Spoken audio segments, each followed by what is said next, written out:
একটা প্রশ্ন করি, আপনি কি কখনো ভেবেছেন কিছু মানুষ কেন কষ্টের পরে উঠে দাঁড়ায় আর কিছু মানুষ মাঝপথেই হাল ছেড়ে দেয়? কারণ একটাই, সবাই ডেয়ার টু ডু করতে পারে না, সাহস সবাই দেখাতে পারে না। আজ আমি আপনাদের এমন এক গল্প বলবো যে গল্প জীবন বদলে দিতে পারে। এই গল্প হচ্ছে ঈগলের পুনর্জন্মের গল্প। ঈগল পাখিদের রাজা, সবচেয়ে উঁচুতে ওড়ে, সবচেয়ে তীক্ষ্ণ দৃষ্টি যার।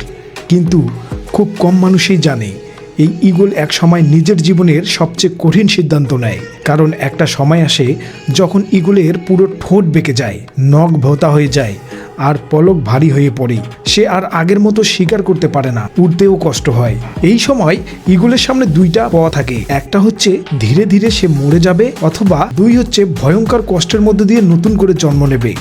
ঈগল বেছে নেয় তার দ্বিতীয় পথ। সে উঠে যায় পাহাড়ের চূড়ায় একলা, নিঃসঙ্গ, নিজের ঠোঁট পাথরে ঠুকে ভেঙে ফেলে। কল্পনা করতে পারেন সেই ব্যথা? এরপর একে একে ভেঙে ফেলে নিজের নখ, তারপর তুলে ফেলে নিজের পুরনো পলক। এই সময় ঈগল খুবই দুর্বল হয়, রক্তাক্ত, প্রায় মৃত্যুর মুখে।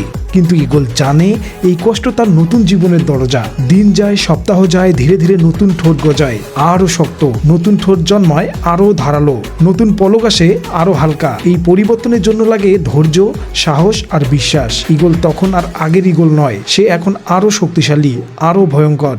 সে আবার আকাশে ডানা মেলে। এই গল্পটা শুধু ঈগলের না, এই গল্পটা আমাদের সবার। আমাদের জীবনে এমন এক সময় আসে যখন পুরনো অভ্যাস, ভুল সিদ্ধান্ত, ভয়, আরাম আমাদের উড়তে দেয় না। তখন দরকার হয় নিজেকে ভাঙার সাহস। পুরনো চিন্তা ভেঙে ফেলো, ভুল মানুষ ছেড়ে দাও, ভয়কে পাথরে ঠুকে ভেঙে ফেলো। মনে রেখো, যে কষ্ট থেকে পালায় সে কখনো বড় হতে পারে না, আর যে সাহস করে কষ্টকে গ্রহণ করে সে একদিন ঈগলের মতো সবচেয়ে উঁচু হয়ে ওঠে। ডেয়ার টু ডু, ভাঙো, বদলাও আর নতুন করে জন্ম নাও। ধন্যবাদ।